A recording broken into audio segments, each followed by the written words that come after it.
سده آیین خلقی تاجدار است.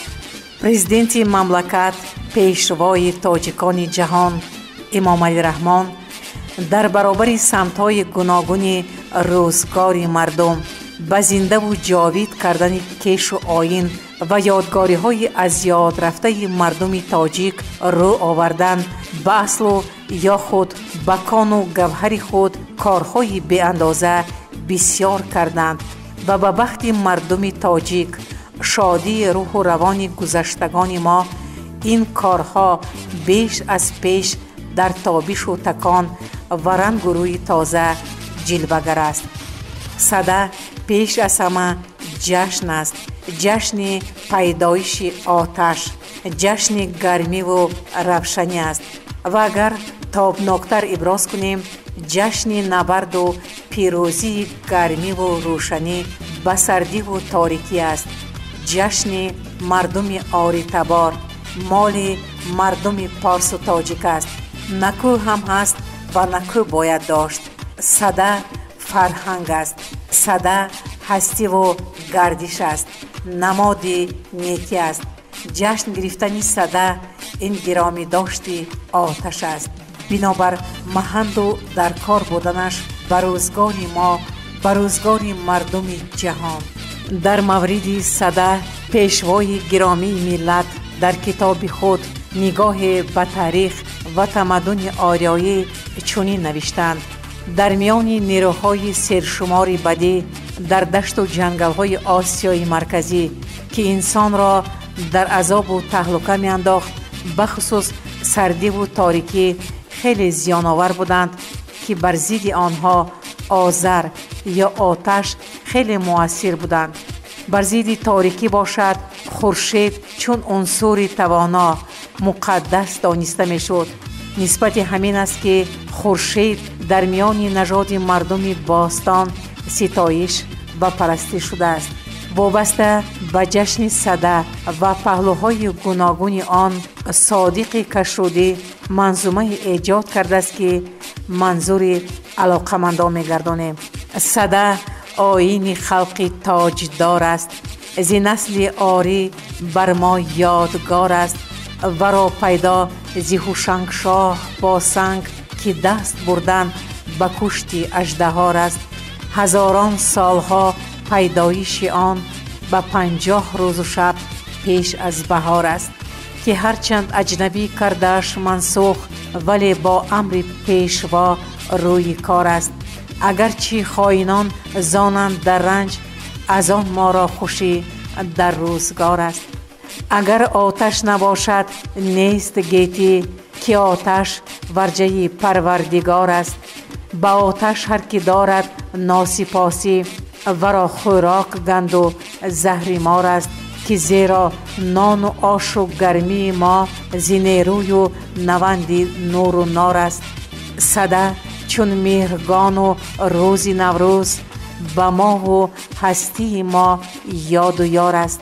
نمیرد آتش هوشنگ هرگز از آن گیتی سراسر نوربار است. بلند افروخت زردوشت آتش او پیامبر است و آری تبار است و هم گرم است تن از آتش سوخت که رو و چشم سوختی مهربار است. نه آریزاد از گرمی آتش همه فرزند آدم کامگار است. هر آن که او کرد در دل مهر آتش به عزت نزدیک است و بختیار است که تا تاجیک باشد در جهان شاد. سده چون چرخ گردان پایدار است. پی حفظش همه خرد و بزرگش چو صادق رستم و اسفندیار است.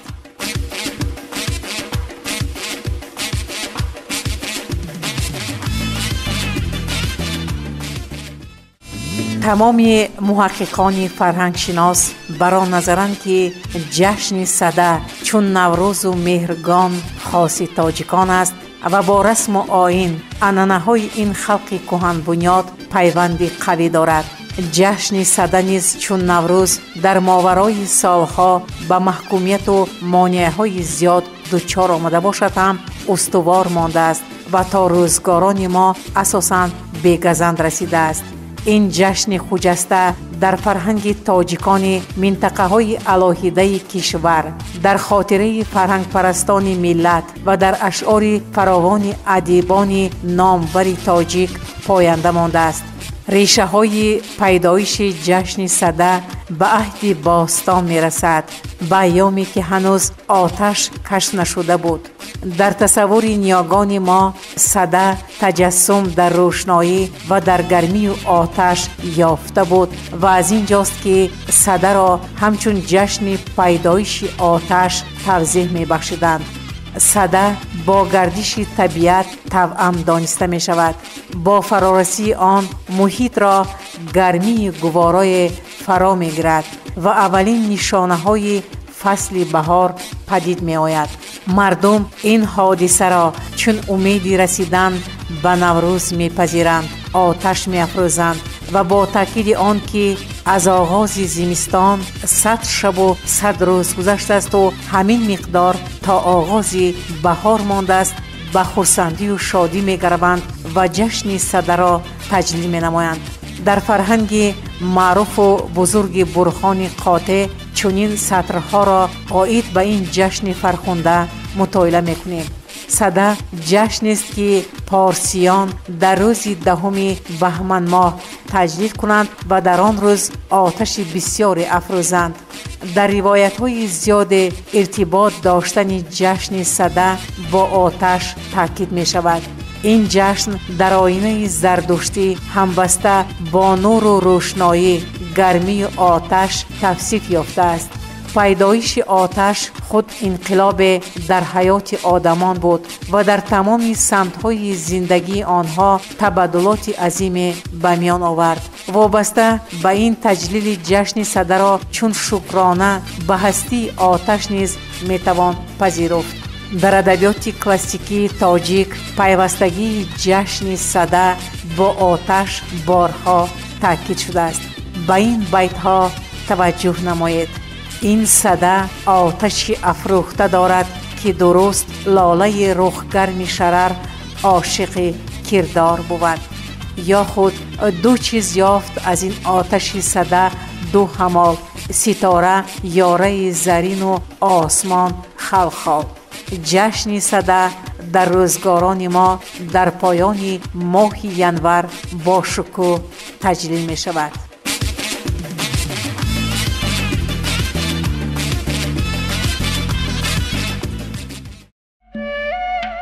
сада яке аз ҷашнҳои қадимаи мавсимии халқиятҳои ориёи наҷот ба шумор меравад ки рӯзи 10 моҳи баҳмани солшумории шамсӣ таҷлил мегардид ва мутобиқи солшумории мелодӣ ба поёни шаби 30 ва оғози рӯзи 31 январи солшумории мелодӣ рост меояд. метавон гуфт ки сада пас аз 40 шабона рӯзи омадани шаби ялдо, дарозтарин шаби аввали моҳи дай ё худ пас аз гузаштани чиллаи калони зимистон фаро расида, чун гиромидошти оини оташпарастӣ ва бузургдошти меҳр истиқбол гирифта мешуд.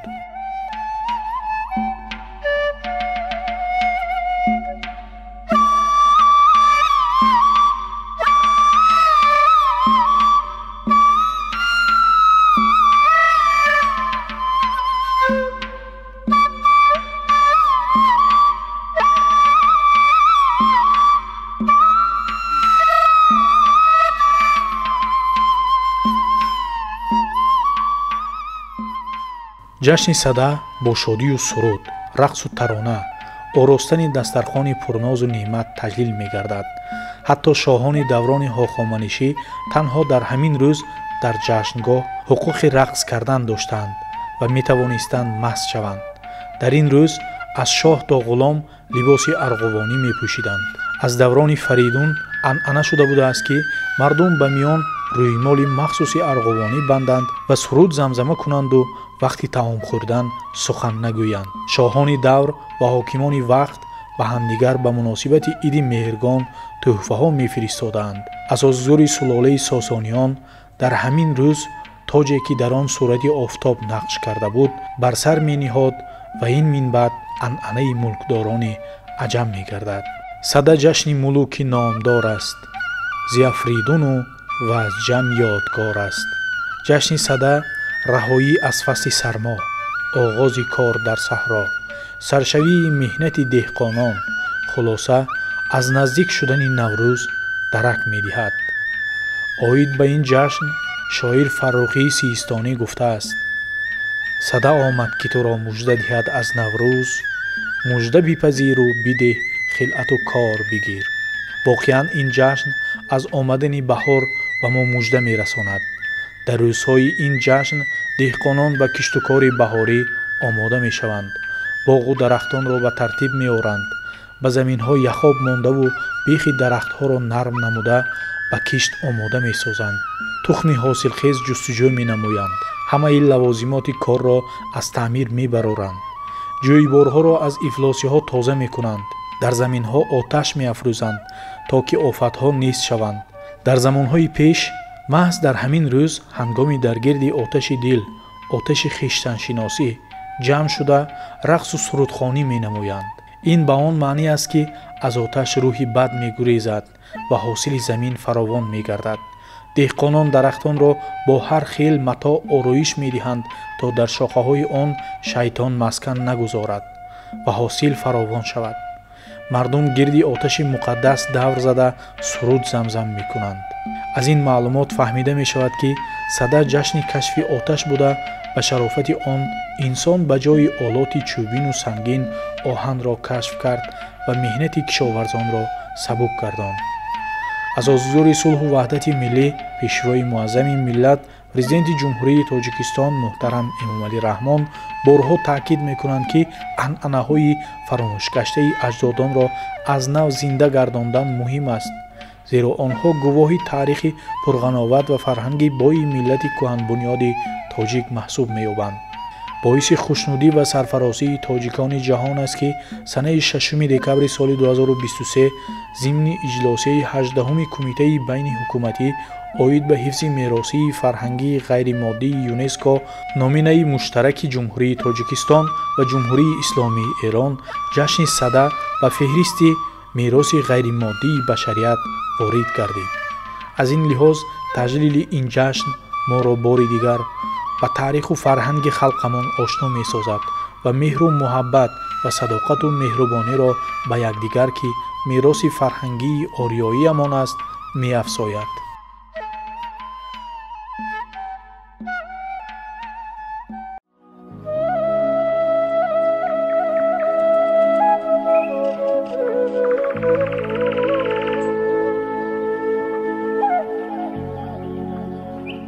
ҷашннома ҷашннома зи ҳушанг монд ин сада ёдгор, зи ҳушанг монд ин сада ёдгор.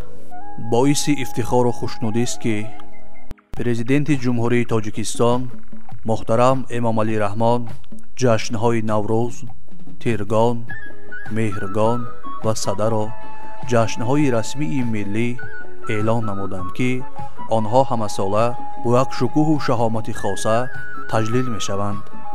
воқеан сада яке аз ҷашнҳои қадимаи мавсимии халқҳои орионажод ба шумор меравад.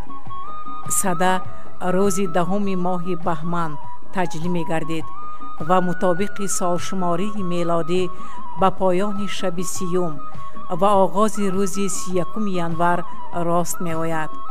сада пас аз 40 шабонарӯзи омадани шаби ялдо, дарозтарин шаби аввали моҳи дай, ё худ пас аз гузаштани чилаи калони зимистон фаро расида, чун гиромидошти оини оташпарастӣ ва бузургдошти меҳр истиқбол гирифта мешавад. ин ҷашнро барои он сада меноманд ки аслан аз шумораи 100 гирифта шуда, аз 10 моҳи баҳман то омадани Наврӯз 50 шабу 50 рӯзро фаро мегирад. мутобиқи гуфтаи Абурайҳони Берунӣ, аҷдодони бароманди мо шабу рӯзро алоҳида ҳисоб мекарданд ки он дар якҷоягӣ то расидани Наврӯз 100 шабу рӯзро ташкил менамуд. иди сада дар поёни чиллаи калон чун рамзи гузоштани сардиҳои зимистон буда, муждае аз наздик расидани баҳор мебошад. мардум бахусус деҳқонон дар шаби сада бори дигар бузургдошти худои гиромию фуруғи маонӣ митра меҳро ёдоварӣ намуда ба поси он гулханҳои бузург меафрӯхтанд ва шодиву хушҳолӣ менамуданд. сада моҳиятан пирӯзии рӯшноиро бар торикӣ ифода намуда бо тантанаи оташафрӯзӣ омадани фасли баҳору муждаи пешакии наврӯзро мерасонад. абулқосим фирдавсӣ дар шоҳнома пайдоиши ҷашни садаро ба подшоҳи дуюми пешдодӣ ҳушанг нисбат медиҳад. мувофиқи нигориши ӯ ҳушанг ба мардум тарзи афрӯхтани оташро омӯзонд ва ҷашни садаро бунёд гузошт. ҳушанг рӯзе ҳамроҳи ёронаш ба шикор рафт. дар шикоргоҳ мори сиёҳи дарозеро дучор омад ки ба одамон ҳамла меовард. санги калонеро бардошта сӯи мор ҳаво дод ва он санг ба санги дигаре бархӯрда шарора афканд.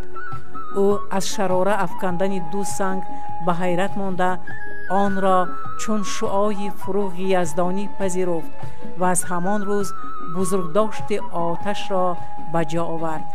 яке рӯз шоҳи ҷаҳон сӯи кӯҳ гузард кард ба чанд кас ҳамгурӯҳ.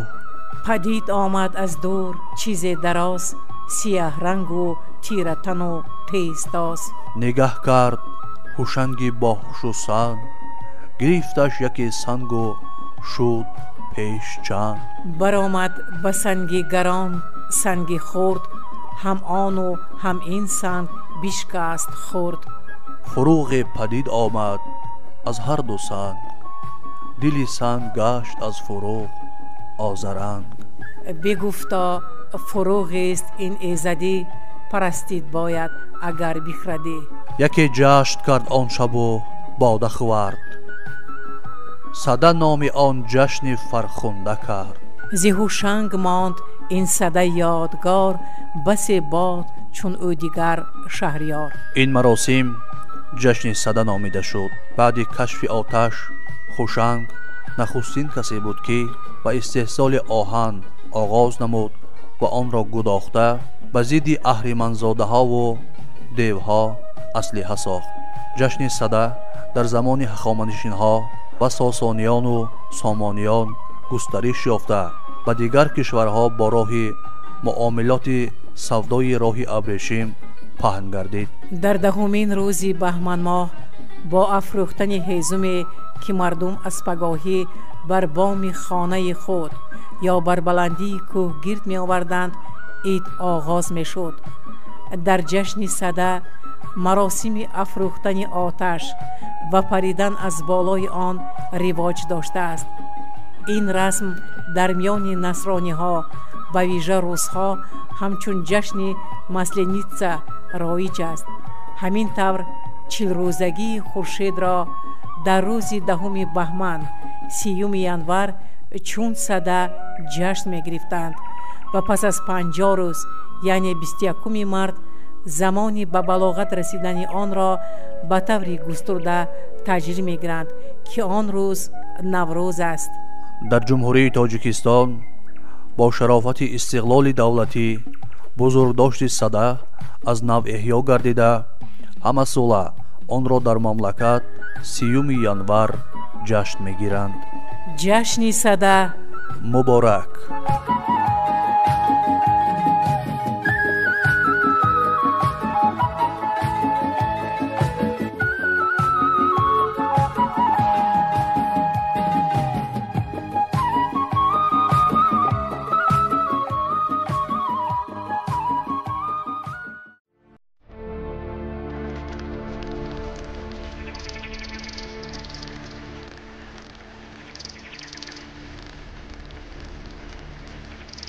сада ҷашни бонувон. сада ҷашни бонувон. ҷашнвораҳои наврӯз, тиргон, меҳргон ва сада хоси 4 мавсим буда ҷанбаи асотирӣ, нуҷумӣ, табиӣ ва иҷтимоӣ доранд. ҷое ки ҳам ниёгонамон фаротар аз моҳ назар андохтанд ки на зоҳирист, балки амиқу дақиқ аст ва олами сағиру кабирро дар ҳамбастагӣ дарёфтанд. чуноне аз назари онон рӯҳ дар бадан ба манзалаи офтоб аст ва нафас ба манзалаи моҳтоб. дар ин доду ситат идҳо идомаи мантиқии якдигаранд. ҳар ҷашне унсуреро ба сурати бунёд муқаррар медоштааст. дар сада ки аз ин тартиб берун нест, оташро яке аз 4 унсури муқаддас парастиш мекунанд. ба рӯзе ҳам муқаррар барои арҷи оташу гармиву рӯшанӣ ниҳоданд. дар ҳама сарчашмаҳо рӯзи садаро 10 баҳманмоҳ гуфтанд. мутобиқ аст ба шаби 30 ва 31 январ. фаррухӣ ба ҳамин расм мегӯяд: аз пайи таҳнияти рӯзи ту омад бар шоҳ садаи фаррухрӯз 10 баҳманмоҳ.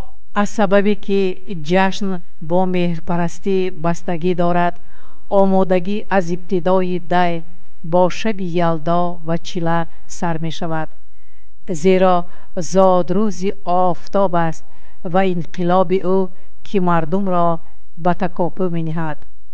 дар устурои пешин сардӣ нерӯи бад, барҳамзанандаи манбаи ҳаёт ва гармӣ, қувваи некӣ, ангезандаи зиндагӣ маънӣ дод мешуд. тибқи андешаи ниёгон, оташу нур аст ки бадиву иблисӣ, зиштӣ, бемориҳо ва тарсро нест мекунад ва дар муқовимат ба он бо ҷиҳози муҳим омода мебояд шуд. чархи замин зи барфу зи ях кард баргу соз, дарпӯш пӯстин ки дай омад зи дар фароз. қаблан ҳам омодагӣ ба зимистон аз вазифаи одамон ба шумор мерафт. аз табиати эшон аст ки дар мавсими сардӣ фароғат ба хонаи гарм, ҷиҳоз ва шароити муносиб зеб дорад. аз давраҳои кӯҳан ба хотири омӯхтани асрори оташ ҷашн барқарор гардид. дар асл омӯхтану тавлиди оташ аз ҳунарҳои бесобиқаи инсон мебошад. ба андешаи аҳмади тӯсӣ ва бидон ки дар олам ҳеҷ ҷисме нест ки офаридгор накӯтар офарид аз оташ. оташ аз гаронбаҳотарин дарёфти инсон аст, бо дарки тамоми хосиятҳое ки дорад, яъне хидмати бузурги одамизод буд. бо мурури замон ба кашфиёти худ сарфам рафт ва ақвоми орёӣ ба чанд хосият ба ҷашнвора бартарӣ бахшиданд. сада кӯҳантарин ҷашнвораест ки ҳамаи тоифаҳои иҷтимоиро фаро мегирад. тафриқае дар миён намешиносанд. аз хурд то бузург ҳама омода мешаванд ва шодмонӣ мекунанд. ҳанӯз дар асри 11 аҳмади тӯсӣ ба моҳият сарфаҳм рафта буд.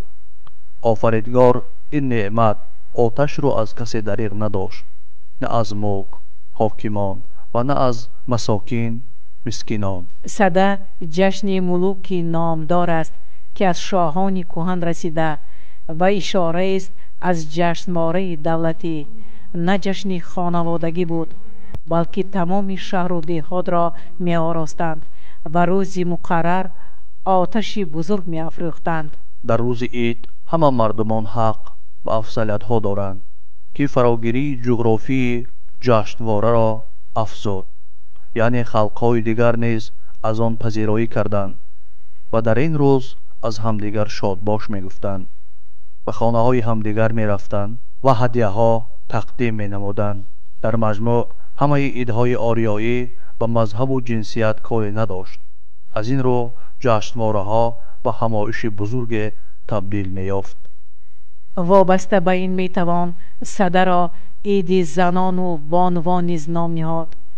дар ибтидо ва замони пасин нигаҳбони оташ дар хона ва авлод занҳо буданд. маълум ки ҷараёни ид бе онҳо намегузарад. оварданд ки либоси сада дар маҷмӯъ сурху сафед аст. сафедӣ рамзи покӣ ва шарафу шон бошад. سرخی نمادی جاویدانی و آتش و خورشید بوده است و بیشتر پادشاهان لباس سفید و بر می کردند و می توان حد زد که زنان از هر دو پیراهن می دوختند. اینچنین قبای گلدوزی و رومال‌های خاصه اینشان را زیب می داد.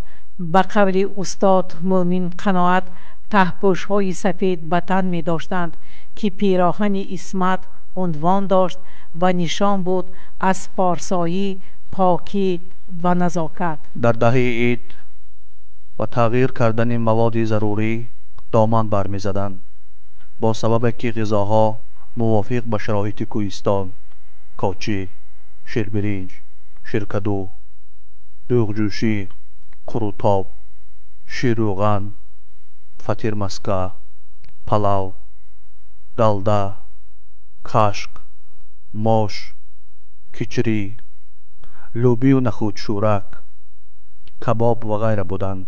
آمادگی قبلی را تقاضا می‌کردند. ماه قبل گندم و نسک، ماش و نخود، برنج و لوبیا و دیگر مواد تازه و شسته می‌شدند. در برابر میوه‌های تر و تازه، سیب و انار و انگور، کدبانه‌ها، میوه خشک، سیب، آلبالو، چهارمغز، مویز، زردآلو، انجیر، چیلان، سنجید برای آراستن خوان عیدانه آماده می‌شد. روز جشن بخاری و صندلی‌ها را گرم می‌کردند و 7 شمع می‌افروختند. خانه‌ها را از خوشبویی‌ها صفا می‌بخشیدند. مگر کوچه‌های صدمخ پرخورده، فطیرهای گل پرتافته، گردچه، چپاتی و نان‌های چون قرص آفتاب را به آتش تیز و تنور تفسان می‌توان تصور کرد. در این رو یاد می‌باید کرد که نخستین نمونه تنور از یادگاری کنگرتوت حاضر خوشمنظر به دست آمد و نشانه است از کدبانه‌های کهن. نمونه دیگری که از غیر اختیار یاد داشتن آیین کهن در کوه منظر شهادت می‌دهد، موجودیت علوخانه بود. این نام را بسیاری ها یاد دارند و خاص هر خانه بود که کدبانویان آتش را حفظ می‌کردند. در دهات بزرگ و همین نام عمل می‌کرد که عمارت‌های جمعیتی بودند برای پذیرایی مهمانان و شب‌نشینی‌ها. همزمان قصه‌خوانی، افسانه‌گویی، شنیدن اپوس‌های قهرمانی و پهلوانی و بزم و سرود جریان می‌گرفت. به قول نظام نورجانوف، در مردم پامیر آتشدان جای مقدس شماریده میشد.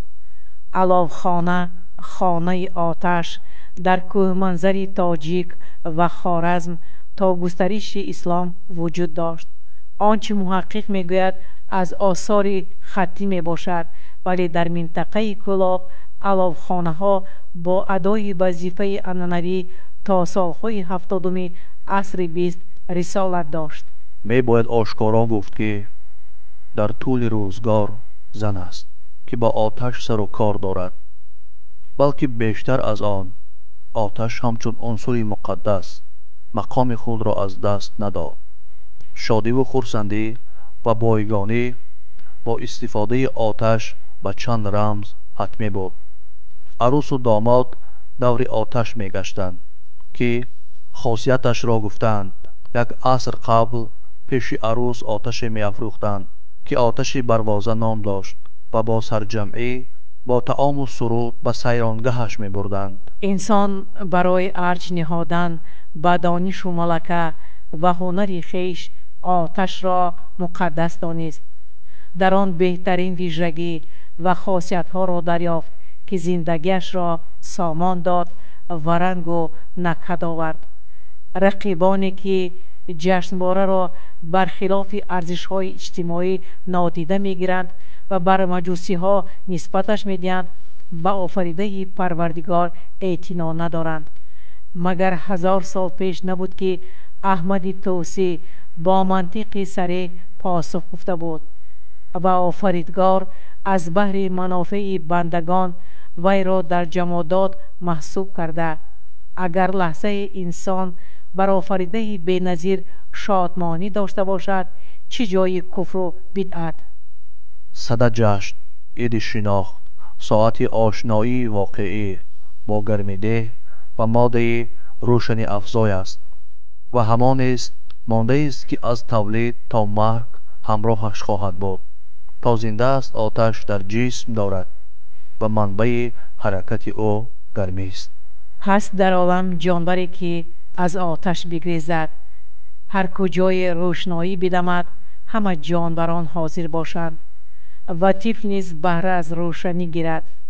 احمد توسی نوشته است که و باشد که طفل را رنج بود ناعیان و نالد و گیرید و پستان در دهان نگیرد و خوابش نگیرد در شب، چون مادر چراغ باز گیرد با آن بیارمد و ساکن گردد. سخن در سود و منفیت آتش و گرمی و روشنایی فراوان گفتند و هنوز بیش از 1000 بیشتری نوشته ها کتابت شده و بدان که منافع آتش ظاهر است.